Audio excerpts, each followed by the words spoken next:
Décembre 1944. La forêt des Ardennes. L'officier allemand Helmut Ritter se penche sur le corps d'un soldat américain. Dans la poche des lettres pour la maison des photographies, un paquet de Lucky Strike. La date sur la dernière lettre, il y a 4 jours. Le soldat avait combattu sans interruption pendant 48 jours. 48. Ritter est stupéfait. Selon toutes les normes médico-militaires, un combattant perd son efficacité après 20 jours au front, 25 au maximum. C'était vrai sur le front occidental de la Première Guerre mondiale, et cela avait été confirmé par les batailles à l'Est. Au-delà de cette limite, l'homme s'effondre, la psyché s'écroule, les mains tremblent, l'arme glisse des paumes. Pourtant, les Américains continuent à tirer avec précision, de manière organisée, comme s'ils sortaient tout juste d'un centre d'entraînement. Ritter ignore le fait crucial, ce soldat n'est pas une exception. Il fait partie d'un système. Lorsque les Allemands planifièrent l'opération Wacht am Rhein, leur dernière grande offensive à l'ouest, ils la fondèrent sur une seule hypothèse. Les Américains étaient épuisés. Ils combattèrent depuis juin 6 mois de bataille, depuis les plages de Normandie jusqu'aux frontières du Reich. Selon toutes les lois de la science militaire, leur capacité de combat aurait dû être presque vidée. Mais le 16 décembre 1944, quand 20 divisions de la Wehrmacht se ruèrent dans les Ardennes, les Américains ne s'effondrèrent pas. Ils se replièrent, mais tinrent bon. Ils perdirent des positions, mais ne paniquèrent pas. Et en 10 jours seulement, ils stoppèrent la plus puissante offensive allemande de la dernière année de la guerre. Pourquoi? La réponse ne réside pas seulement dans le courage, ni dans les chars ou les avions. La clé fut un système que les Américains appelaient la politique de rotation. Une idée simple qui changea la notion même d'endurance humaine. Les Allemands ne la comprirent jamais, même à la fin. Leurs soldats combattaient jusqu'à finir à l'hôpital ou dans une fosse commune. Les Américains avaient bâti une autre logique. Un soldat n'est pas une cartouche. Il ne peut pas être dépensé dans une seule bataille. Il doit être préservé, retiré de la ligne de front et renvoyé au combat restauré. Voici l'histoire de la manière dont l'armée américaine créa un système qui permit à ses soldats de durer plus longtemps, de combattre plus efficacement et de souffrir de moins de ruptures psychologiques que n'importe quelle autre force de la Seconde Guerre mondiale. C'est l'histoire de la façon dont la bureaucratie devint une arme. Comment des tableaux et des graphiques sauvèrent des milliers de vies. Comment une organisation rigoureuse se révéla plus forte que le fanatisme. Commençons par ce que les Allemands virent de leurs propres yeux. Novembre 1944. Le front occidental des Pays-Bas à la Suisse. Les services de renseignement allemands compilent leurs rapports. Le constat est le même partout. Les Américains attaquent quotidiennement sans pause, sans signe visible de fatigue. Obersturmbannführer Jochen Piper, commandant de la première division SS Panzer, note: l'ennemi fait preuve d'une endurance inhabituelle. Les unités que nous avons observées il y a une semaine tiennent encore leur position. Aucun signe de démoralisation ou d'épuisement n'est visible. Pour les Allemands, c'est une énigme. Leurs divisions combattent d'ordinaire quelques semaines, puis sont retirées en réserve. Là, elles sont réapprovisionnées et bénéficient au repos. Ensuite, le cycle recommence. Mais à la fin de 1944, il n'y a plus de réserve. Les unités combattent jusqu'à l'effondrement. Les soldats tombent, non sous les balles, mais d'épuisement. Les cas psychiatriques se multiplient. Le diagnostic officiel devient neurose de guerre. Les chiffres sont stupéfiants. Selon la médecine militaire, après 30 jours de combat continu, une unité perd jusqu'à 40% de sa force de combat sans un seul tir ennemi. Les hommes cessent simplement de fonctionner. Les mains tremblent, les yeux ne se fixent plus, les réflexes ralentissent. Ils deviennent des cibles faciles. Les Américains, eux, continuent de se battre jour après jour, semaine après semaine, et les Allemands ne comprennent pas comment. Ils ne savent rien des documents sur le bureau du général Omar Bradley. Ils n'ont aucune idée que le soldat en première ligne n'est que la pointe d'un vaste mécanisme, un mécanisme qui avait commencé à tourner dès l'Afrique du Nord. Janvier 1943, Afrique du Nord. Les Américains affrontent pour la première fois la Wehrmacht dans une grande bataille et subissent une catastrophe. Le col de Kasserine, du 19 au 25 février. Rommel et les Italiens écrasent le 2e corps américain. Perte 300 morts, 3000 blessés, 3000 prisonniers. Mais pire que les chiffres fut ce que virent les psychiatres. Le major Albert Glass, psychiatre en chef de la 2e division blindée, écrit « Les soldats arrivent au poste médical avec des symptômes sans rapport avec des blessures. Tremblement, perte de la parole, apathie. L'un reste assis 6 heures à fixer un point unique sans réaction. Diagnostic stress de combat. Durant la Première Guerre mondiale, on appelait cela choc des obus ou névrose des tranchées. L'essence en est la même, le système nerveux s'effondre. En seulement 3 jours de combat, Glass traite 300 hommes présentant ces symptômes, plus que le nombre de blessés physiques. Dans certaines unités, jusqu'à 30% du personnel s'écroule sans un seul projectile. Les commandants sont alarmés. Le nouveau chef du 2e corps, le général George Patton, réagit avec brutalité. Il visite les hôpitaux, hurle sur les soldats, les traite de lâches en giflant. Le scandale faillit lui coûter son poste. Mais la question qu'il posa était juste: si un tiers des soldats s'effondrent en 3 jours, que se passera-t-il après un mois? Après 3 Glass et ses collègues commencent à analyser. Ils étudient les dossiers médicaux, interrogent les soldats, recherchent des schémas et en trouvent. Il s'avère que ceux qui craquent ne sont pas les nouveaux venus, mais ceux qui ont combattu le plus longtemps. Les hommes qui survivaient au 1er mois devenaient souvent des patients au 2nd. Au 3e, la plupart étaient inaptes. La courbe était simple les 2 premières semaines, adaptation. De la 3e à la 5e performance maximale. Après la 6e chute brutale. Après la 8e, la majorité est épuisée. La conclusion était claire, les soldats devaient être retirés du front avant de se briser. Mais quand et comment, Glass rédigea un rapport et l'envoya à ses supérieurs. On le lut, puis on le rangea, jusqu'à la Sicile. Juillet 1943. Opération Husky. Le débarquement en Sicile. 160 000 soldats alliés. La première grande opération amphibie d'Europe. Les combats durent 38 jours. Et une fois encore, des centaines de cas de stress de combat. Le capitaine Frederick Hansen, psychiatre de la 1re division d'infanterie, tient des registres première semaine. 120 cas. 2e, 340. 3e, 680. La progression est implacable, mais cette fois les commandants ont le rapport de Glass sous les yeux. Ils sont prêts à tenter quelque chose de nouveau. Le colonel George Taylor, commandant du 16e régiment d'infanterie, décide que les compagnies doivent tourner. 9 compagnies se relaient 3 jours au front, 3 jours en réserve. Le résultat est saisissant. Dans le régiment de Taylor, les cas psychiatriques chutent de moitié par rapport aux autres. L'efficacité au combat augmente. Les soldats tiennent parce qu'ils savent que dans 3 jours, ils se reposeront. Hansen documente tout, dresse des graphiques, rédige un rapport. Cette fois, le général Dwight Eisenhower le lit personnellement. Pragmatique, il comprend immédiatement cela fonctionne. Il émet un ordre, le système de rotation doit s'appliquer à toutes les divisions. Non pas une recommandation, un ordre. Mais un nouveau problème surgit, il est une chose de faire tourner des compagnies dans un régiment, c'en est une autre de faire tourner des divisions entières dans une armée. Cela exige logistique, planification, coordination.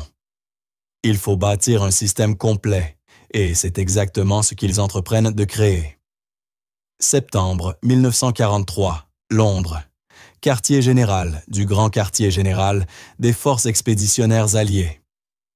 Dans un petit bureau du 3e étage se trouve le colonel William Menninger. Autrefois psychiatre civil, il est désormais le principal conseiller sur le moral des troupes américaines. Sur son bureau s'entassent des rapports venus de Tunisie, de Sicile et d'Italie, où les combats durent déjà depuis 2 mois. Tous disent la même chose. Sans un système de rotation, l'armée sera épuisée bien avant Berlin. Menninger n'est pas un romantique. Il ne croit pas à l'intuition, mais aux chiffres. Il commence à tracer des graphiques. Graphique 1, efficacité au combat. Elle monte durant les 2 premières semaines, culmine à la 3e, puis chute. Après 6 semaines, effondrement. Graphique 2 cas psychiatriques. Première semaine, isolé. 3e, des dizaines. 6e, déjà des centaines par division. Graphique 3, pertes au combat. Les soldats qui tiennent plus de 6 semaines meurent 3 fois plus souvent que les nouveaux venus. La raison est simple, la fatigue tue la réaction. De là découle la conclusion. La durée optimale au front est de 4 semaines 6 au maximum. Au-delà, l'unité doit être retirée pour au moins 2 semaines de réserve. Mais comment appliquer cela? À la fin de 1943, il n'y a que 8 divisions d'infanterie américaines en Europe. En juin 1944, il y en aura 21. À la fin de la guerre, 41. Chacune compte 14 000 hommes. Comment faire tourner un demi-million de soldats sans effondrer le front? Menninger travaille avec un groupe d'officiers logisticiens et ils conçoivent un système simple sur le papier, mais complexe comme un mécanisme suisse. Sa base, 3 échelons, première ligne, unité de combat. 2e ligne, réserve de corps. 3e ligne, réserve d'armée. Le schéma est le suivant. Une unité combat 4 semaines, puis est retirée et remplacée par une unité de la réserve de corps. Les vétérans bénéficient de 2 semaines de repos et de renfort, puis encore 2 dans la réserve d'armée, avant de retourner au front. Un cycle complet, 4 semaines de combat, 2 en réserve de corps, 2 en réserve d'armée, 8 semaines. Puis le cycle recommence. Sur le papier impeccable. Mais la guerre obéit rarement au schéma de papier. Janvier 1944, Italie, Anzio. Les Alliés débarquent pour déborder la ligne Gustave allemande. L'opération s'enlise en un affrontement sanglant qui dure 4 mois. C'est ici que le système de rotation est appliqué à grande échelle pour la première fois. Le général John Lucas, commandant du 10e corps, reçoit l'ordre d'appliquer le plan de Menninger.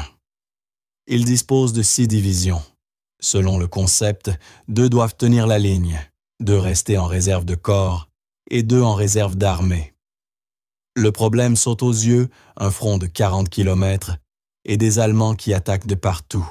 Retirer une division, c'est créer une brèche. Le colonel Russell Greer, chef d'état-major de la 3e division d'infanterie, trouve une solution: faire tourner non pas les divisions, mais les régiments. Chaque division compte 3 régiments de 3 000 hommes. L'un combat, les 2 autres se reposent. Après 2 semaines, on alterne. Mais même cela n'est pas simple. Remplacer 3 000 hommes sur la ligne exige une coordination minutieuse de l'artillerie, des communications et du ravitaillement. Greer élabore un plan détaillé. Jour 1, le régiment frais se positionne derrière celui en ligne. Jour 2, remplacement progressif des compagnies. Jour 3, le régiment ancien se retire en réserve. 3 jours et la ligne est renouvelée. Le système fonctionne, mais demande la précision d'un horloger.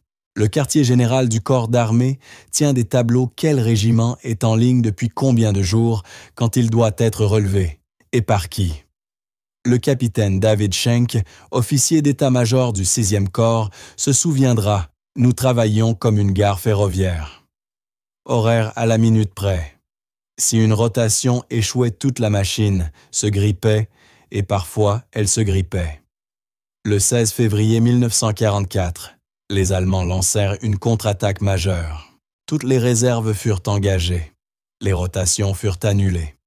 Les régiments combattirent sans interruption pendant 3 semaines. Le résultat était prévisible. Le 10 mars, les cas psychiatriques au sein du 6e corps atteignaient 400 par semaine. Une catastrophe.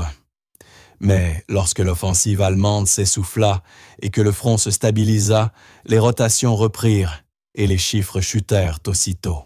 Menninger analysa les données d'Enzio et en conclut que le système fonctionnait, mais seulement s'il existait des réserves.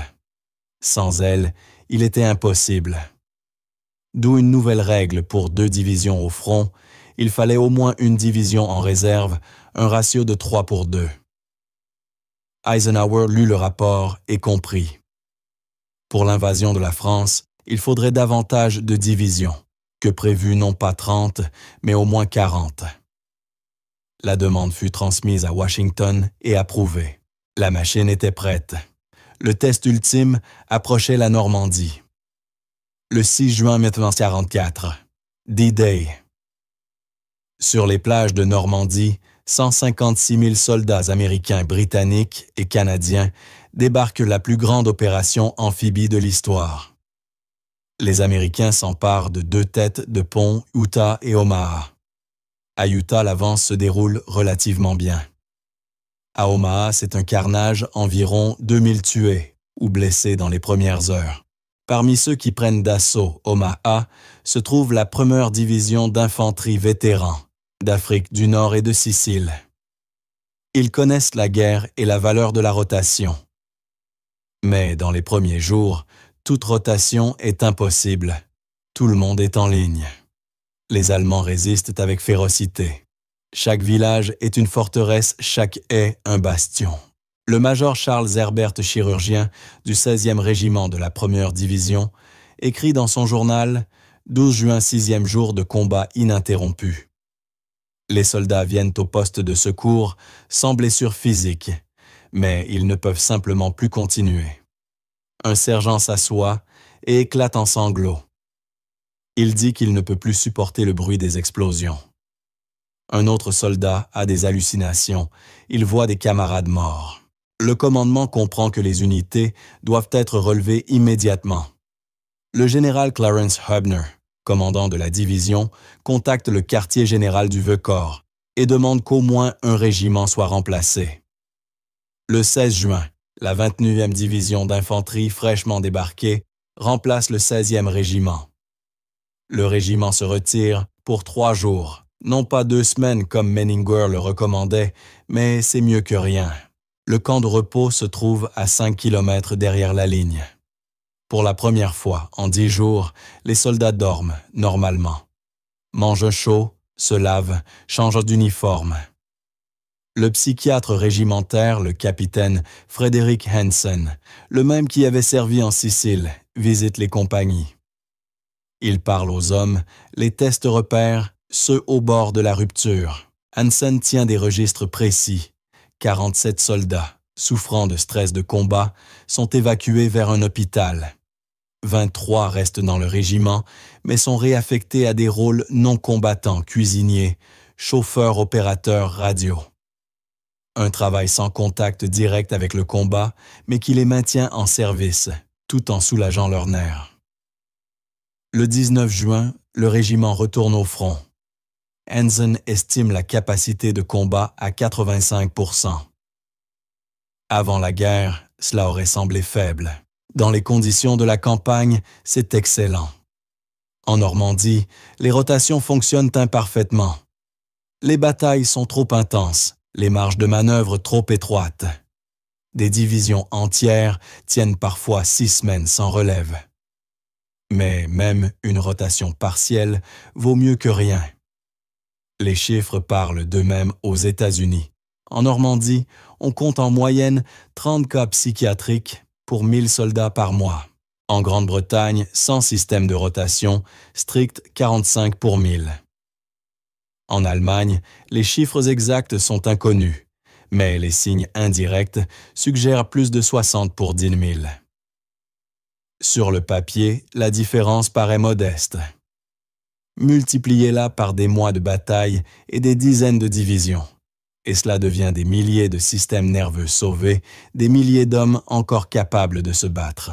Au 25 août 1944, fin de la bataille de Normandie, les Américains ont perdu 124 000 hommes tués, blessés ou capturés. Un chiffre terrible, mais les cas psychiatriques ne représentent qu'environ 10 000, soit 8% des pertes totales. En comparaison, durant la Première Guerre mondiale, ce chiffre atteignait 30%. Le système fonctionne, mais les épreuves les plus dures sont encore à venir. Le 25 août 1944, Paris est libéré. Les Allemands se replient vers les frontières du Reich. Les armées américaines et britanniques poursuivent. Le rythme 30 à 40 km par jour. Ce n'est pas une percée méthodique, mais une chasse. Ici, le système de rotation affronte un nouveau défi, la vitesse de l'avance. Le lieutenant-général Courtney Hodges, commandant de la Première Armée américaine, étudie la carte. 8 divisions de son armée se déplacent de Paris jusqu'à la frontière belge. En 2 semaines, elles couvrent plus de 300 km, mais les soldats sont épuisés. Ils combattent depuis le 6 juin 3 mois, sans véritable pause. Selon toutes les règles, ils auraient dû être relevés depuis longtemps. Mais les réserves sont loin derrière. Les nouvelles divisions ne sont pas encore arrivées. Hodges décide, l'avance continue, les rotations sont reportées. Le capitaine David Rawlins, commandant de la compagnie G du 26e régiment d'infanterie, écrit le 2 septembre « Nous marchons depuis 12 jours. Nous dormons 3 à 4 heures par nuit. Nous mangeons en marchant. La moitié de la compagnie s'endort dans la colonne. Les officiers les réveillent.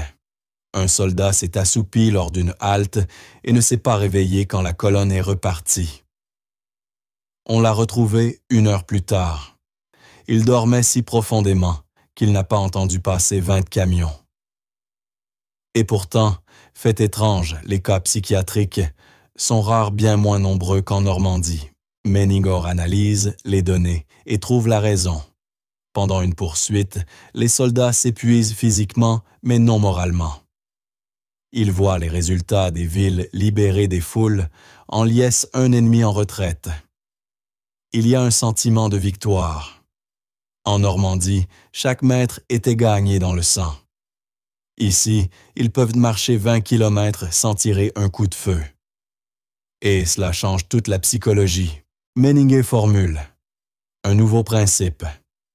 La fatigue psychologique ne dépend pas seulement du temps passé au front, mais aussi de l'intensité des combats et du sentiment de réussite. Lors d'une avance victorieuse, les soldats tiennent jusqu'à 2 mois. Dans une guerre de position, 6 semaines au maximum. En retraite, 3 semaines suffisent pour que les nerfs cèdent. Mais en septembre 1944, les Allemands s'enterrent sur la ligne Siegfried. La poursuite s'achève. L'euphorie retombe. La routine des tranchées recommence et les rotations redeviennent cruciales. La forêt de Hürtgen, 50 km de taillis dense, à la frontière germano-belge. Les Américains y attaquent de septembre à décembre 1944. Ce sera l'une des batailles les plus sanglantes de l'Ouest. La forêt est un véritable cauchemar.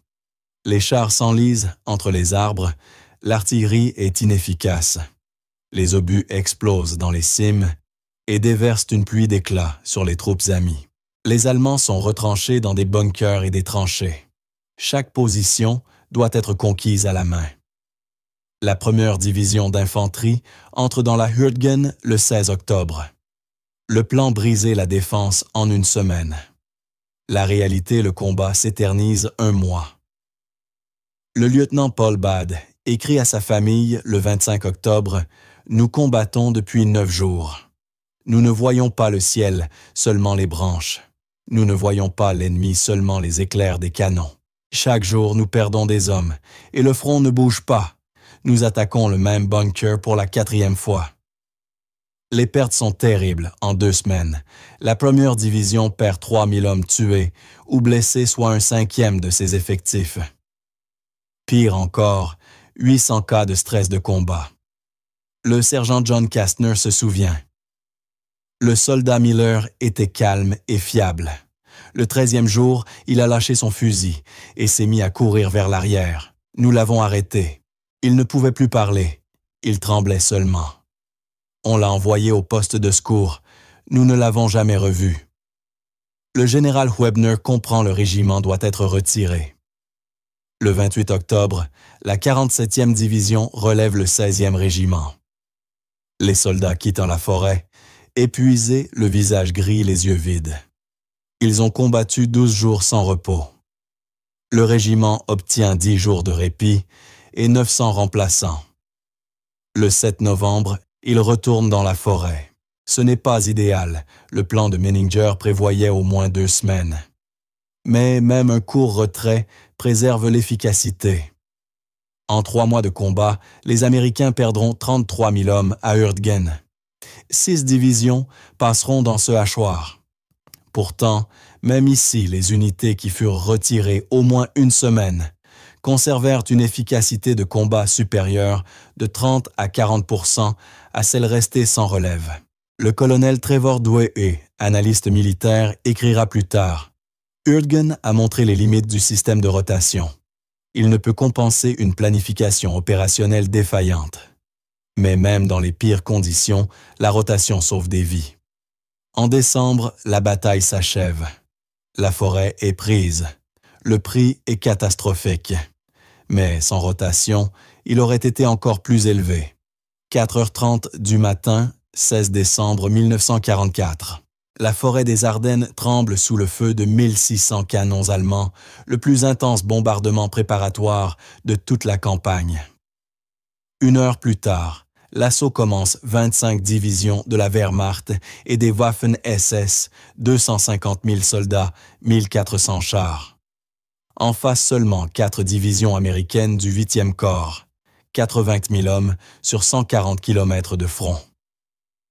Un rapport de 3 contre 1 en faveur de l'Allemagne.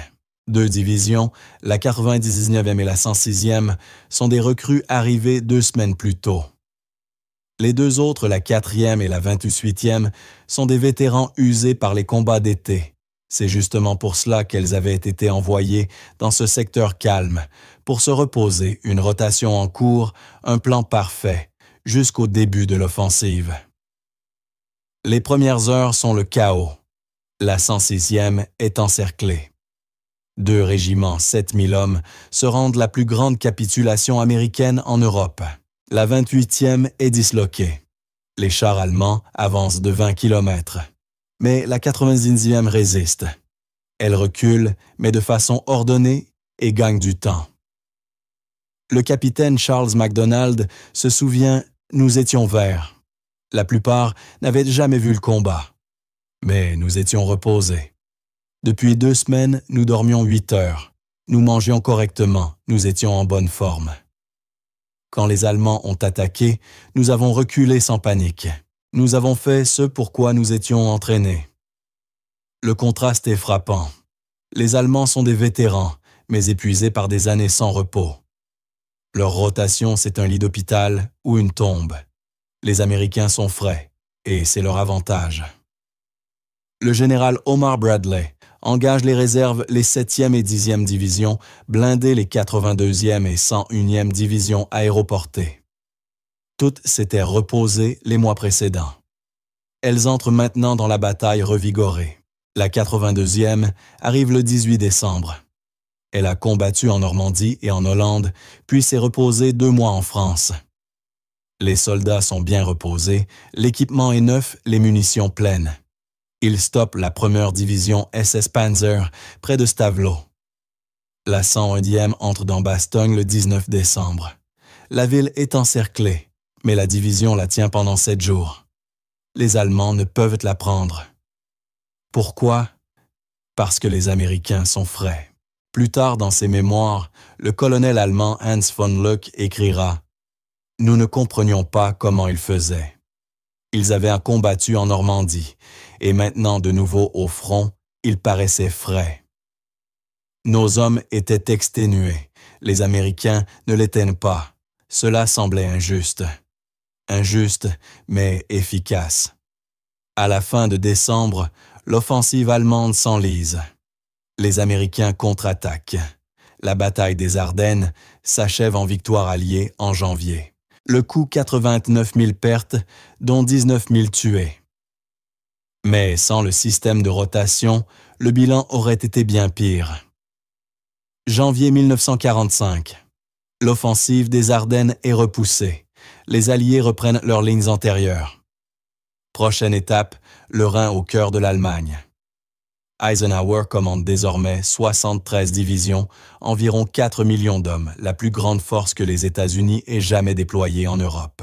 Et cette immense armada doit rester constamment prête au combat. Le quartier général de Chaif à Versailles devient un gigantesque centre logistique.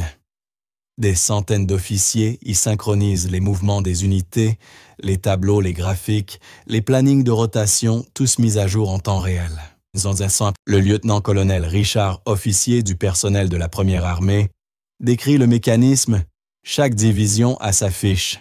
Date d'arrivée au front, nombre de jours de combat, pertes, état du moral. Chaque semaine, nous mettons les données à jour. Si un seuil critique est atteint 6 semaines de combat continu ou plus de 25% de pertes, nous recommandons un retrait. Ce n'est qu'une recommandation, non un ordre. La décision finale revient au commandant de l'armée, mais dans la plupart des cas, elle est suivie. Le système ne doit jamais s'enrayer. Février 1945. Opération véritable la poussée dans la Rhénanie. 12 divisions américaines et britanniques sont engagées. Les combats sont acharnés. Chaque ville est un bastion. La défense obstinée. La 9e division d'infanterie américaine entre en ligne le 8 février. Le 1er mars, elle a à se relever par la 79e. La 9e passe en réserve 2 semaines de repos et de renfort. Le 17 mars, elle retourne au front. Le cycle de rotation tourne comme une horloge. Le front ne s'effondre pas car une division fraîche arrive toujours à temps pour prendre la relève. L'élément clé sans lequel la rotation s'étoufferait les remplaçants. En 3 semaines de combats intenses, une division perd de 2 à 3 000 hommes, tués, blessés ou disparus, auxquels s'ajoutent 3 à 500 cas psychiatriques. Après son retrait, elle est reconstituée avec des recrues venues des centres d'entraînement américains. Celles-ci suivent un court stage d'adaptation, d'1 semaine auprès des vétérans. Cohésion de groupe, creusement de tranchées, tir sous feu simulé, comportement de base sous bombardement. Le capitaine William Folks, commandant de compagnie du 26e régiment de la 1re division, explique « Des gamins de 19 ans arrivent. Ils ont peur et n'ont aucune idée de ce qui les attend. Nous leur donnons 1 semaine, nous leur montrons comment s'abriter, comment réagir sous le feu, comment ne pas paniquer. En 1 semaine, ils ne sont plus verts. Pas parfaitement prêts, mais infiniment mieux que de les jeter directement au combat. Les statistiques sont simples. Ceux qui suivent cette semaine d'adaptation ont 2 fois plus de chances de survivre que les nouveaux arrivants débarqués du camion. Le système fonctionne à tous les niveaux du trou d'homme jusqu'à l'état-major. Et les Allemands le voient des mois sans comprendre comment les unités américaines, tout juste sorties de la bataille, peuvent revenir si vite en apparence fraîches. Février 1945. L'Allemagne est prise en tenaille entre 2 fronts, l'armée rouge à l'est, les Américains et les Britanniques à l'ouest.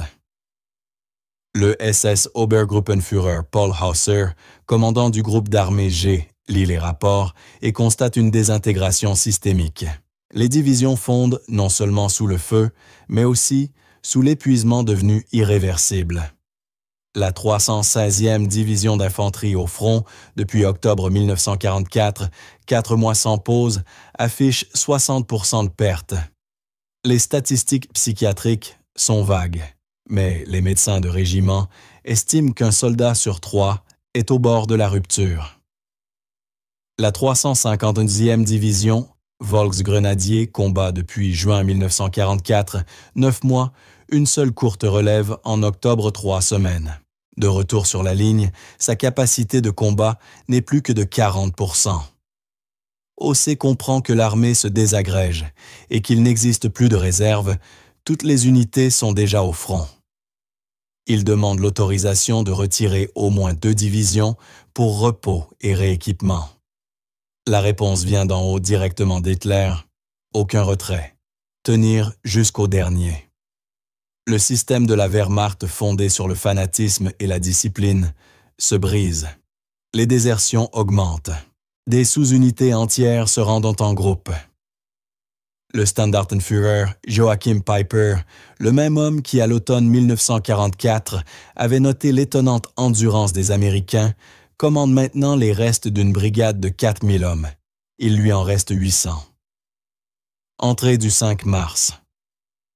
Les soldats ne croient plus en la victoire. Ils ne combattent que par peur du tribunal militaire. Mais la peur est un mauvais moteur. Elle ne remplace pas le repos. Le contraste avec les Américains est saisissant. Leurs divisions semblent fraîches parce qu'elles le sont réellement. Elles se reposent, reçoivent des remplaçants, effectuent leur rotation. Le médecin allemand, l'Oberarzt Schmidt de l'hôpital de campagne de la 6e armée SS Panzer, tient sa propre comptabilité. Février 1945. 1 à 200 patients, 400 blessés, 800 malades ou souffrant de troubles nerveux. Dans son rapport, il écrit « La grande majorité des malades sont simplement épuisés. Ils n'ont pas mangé correctement depuis 2 mois, dorment 4 heures par nuit. Le corps lâche. Je peux les renvoyer au front au bout d'1 semaine, mais 3 jours plus tard, ils s'effondrent à nouveau. Ce n'est pas un traitement, c'est un moulin qui broie les hommes. » Le détail le plus terrible, les jeunes soldats, 16 à 17 ans. Le Volkssturm vieillard et adolescent sans formation se brise en 1 heure.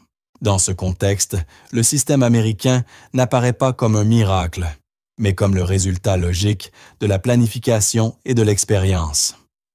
Et c'est précisément ce système qui pousse la guerre vers sa fin. Le 7 mars 1945, à Remagen, la 9e division blindée américaine s'empare du pont Ludendorff sur le Rhin intact. Le premier point d'appui sur la rive est. La division tient le pont pendant 10 jours sous de furieuses contre-attaques.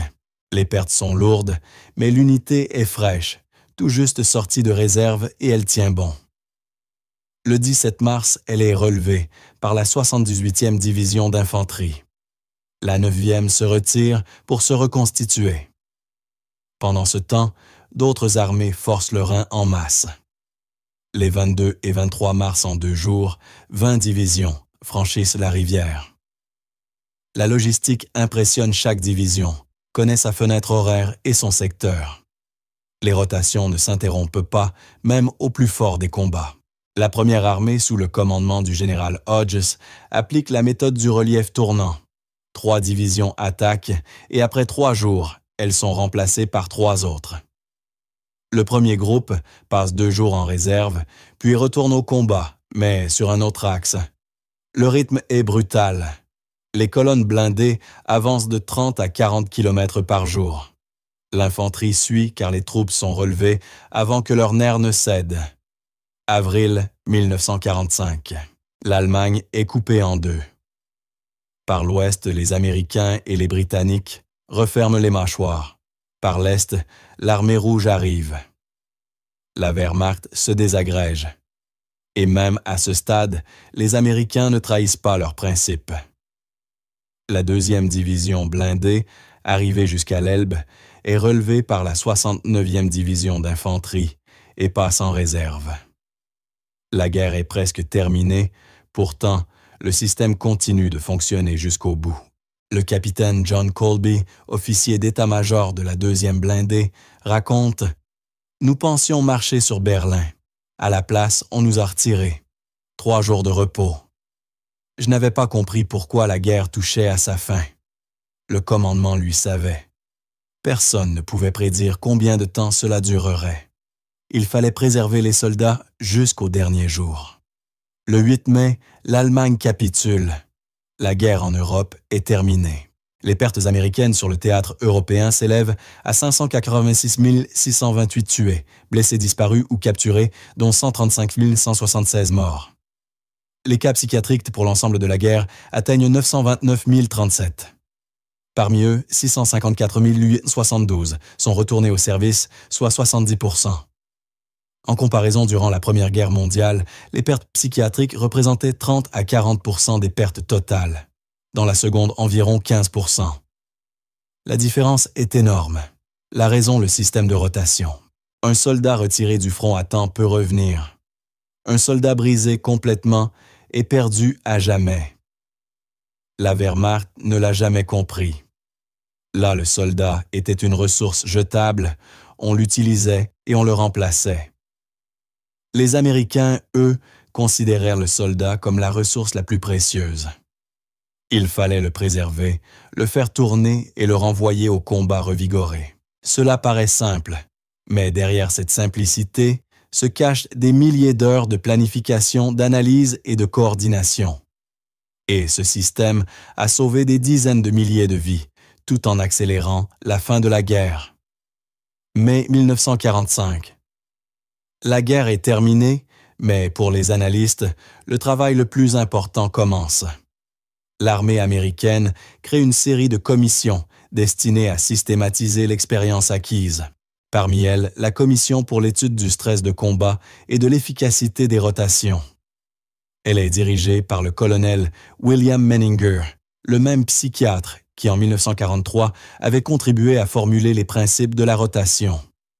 La nouvelle mission, rassembler toutes les données, les analyser et codifier les conclusions. En 6 mois, l'équipe interroge des milliers de soldats et d'officiers, examine 200 000 dossiers médicaux de vétérans et étudie les rapports de combat de tous les fronts. En novembre 1945, Menninger présente un rapport de 847 pages, Psychiatrie et action, l'expérience de l'armée des États-Unis pendant la Seconde Guerre mondiale. Conclusion principale. La durée au front influe directement sur l'efficacité au combat. L'optimum est de 4 semaines. Après 6 semaines, l'efficacité chute d'environ 40%. Après 8 d'environ 70%. Les rotations réduisent les pertes psychiatriques de 50 à 60% par rapport au maintien continu des unités au combat. Un combattant retiré après 4 semaines et bénéficiant de 2 semaines de repos revient avec une capacité de 85 à 90%. Après 8 semaines sans relève, même un mois de repos ne permet qu'une récupération d'environ 50%. Faire tourner des unités entières est plus efficace que de faire tourner des individus. La cohésion, l'expérience partagée et le moral sont préservés. Le modèle optimal reste celui des 3 niveaux.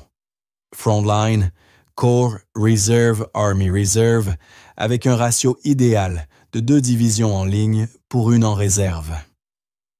Le rapport Menninger devient un manuel de référence pour les planificateurs. Non seulement aux États-Unis, les Britanniques et les Français l'étudient. Et les officiers soviétiques y ont accès lors des échanges d'après-guerre. Nomme 1950, guerre de Corée.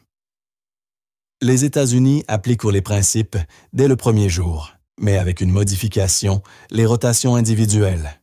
Chaque soldat passe exactement 1 an au front, puis est démobilisé. La mécanique change, mais la limite du temps sous le feu demeure. 1965-1973. Vietnam. Les rotations à nouveau sont d'1 an par personne. Cette fois, le modèle se fissure. Le colonel David Hackworth explique. Pendant la Seconde Guerre mondiale, les unités tournaient ensemble. Des compagnies entières se reposaient ensemble avec des gens en qui elles avaient confiance. Au Vietnam, chacun vivait sur son propre calendrier. Un nouveau arrivait aujourd'hui, un vétéran partait demain. L'unité était en perpétuelle ébullition, perdant cohésion et confiance. Leçon. La rotation ne fonctionne que si l'intégrité de l'unité est préservée. Nomme 1991. Guerre du Golfe. Retour aux rotations par unité. Résultat, une efficacité au combat élevée et des pertes psychologiques minimes. 2001-2021. Afghanistan et Irak. Le système devient plus complexe. Les brigades sont déployées environ 9 mois, puis passent 12 mois à la maison, avant de repartir dans le cycle. Pourtant, le fondement demeure celui formulé par Menninger en 1943, limiter le temps sous le feu, offrir du repos et renvoyer le soldat frais. Le lieutenant-général Harold Moore, vétéran du Vietnam, résumait en 2006 « Tout ce que nous savons aujourd'hui sur les rotations vient des leçons de la Seconde Guerre mondiale. » Menninger et son équipe ont sauvé non seulement les soldats de 1944, mais aussi les générations suivantes. Le système fonctionne toujours. C'est la réalité actuelle. Les armées modernes de l'OTAN utilisent ces principes depuis plus de 80 ans. La technologie et les détails ont changé. L'essence, non. Un soldat n'est pas une cartouche. Il n'est pas consommé. Il est protégé, relevé, renvoyé. Ce qui semble aujourd'hui évident fut en 1943 une révolution. Il fallut le prouver par les chiffres, le mesurer et l'organiser en système. Et cela fut accompli par des psychiatres de terrain, des logisticiens et des officiers d'état-major. Décembre 1944. Les Ardennes. L'officier allemand Helmut Ritter se penche sur le corps d'un soldat américain, la même image par laquelle tout a commencé. Nous connaissons désormais la réponse à sa question muette. Comment les Américains ont-ils tenu si longtemps? La raison ne réside pas seulement dans l'héroïsme, ni dans la technologie, ni dans le nombre de chars. La réponse se trouve dans le système. En apparence ennuyeux bureaucratique, mais d'une intelligence éclatante. Le système de rotation. Tout commença par une simple observation. Après 6 semaines de service ininterrompu en première ligne, l'esprit se brise. À partir des rapports des psychiatres de terrain, on construisit un mécanisme complexe permettant de coordonner des centaines de milliers d'hommes. Et ce système eut un effet tangible sur le champ de bataille. Les Allemands n'en voyaient que le résultat des soldats américains paraissant frais après des mois de guerre. Ils ne voyaient pas les tableaux d'état-major, les grilles de rotation, les officiers qui assemblaient chaque jour le puzzle mouvant des divisions. La guerre n'est pas faite que de chars et de canons. Elle est aussi logistique, planification et souci de l'être humain. La Wehrmacht agissait à l'ancienne, un combattant sert jusqu'à la mort, la blessure ou l'effondrement. Simple, brutal et donc inefficace. Les Américains pensaient, selon l'économie de la guerre, un soldat est un investissement, formation, équipement traversé de l'océan. Pourquoi le sacrifier après un mois de combat alors qu'on peut le préserver, le faire tourner, le renvoyer? Le résultat, une efficacité globale accrue. C'est un calcul froid, mais un calcul qui sauve des vies. Les chiffres sont implacables. Sur le théâtre européen, les États-Unis ont perdu 135 176 soldats, tués pour un total de 586 628 pertes. Les pertes allemandes à l'ouest dépassent 400 000 morts. Une partie de la différence s'explique par la technologie et la puissance aérienne, mais une part significative tient au facteur humain. Des unités fraîches tirent mieux, réagissent plus vite, prennent de meilleures décisions parce qu'elles ont reposé leur corps et leurs nerfs. Après la guerre, la rotation devint une norme. Les formats changent, l'essence demeure. Nulle armée n'envoie plus ses divisions au combat pendant un semestre sans relève. Ce serait du gaspillage et le chemin de la catastrophe. Dans les années 1940, cela devait être prouvé. Aujourd'hui, c'est un axiome. Cet axiome fut forgé par des hommes bien précis, des psychiatres comptant les cas dans les tranchées d'Afrique du Nord, des logisticiens traçant des tableaux à Londres, des généraux qui faisaient confiance aux chiffres plutôt qu'à l'inertie de la tradition. Ils ont créé un système qui a sauvé des dizaines de milliers de vies pendant la Seconde Guerre mondiale et des centaines de milliers dans les guerres suivantes. Nous avons l'habitude de concevoir l'histoire de la guerre comme celle des armes, des chars, des avions, des fusées.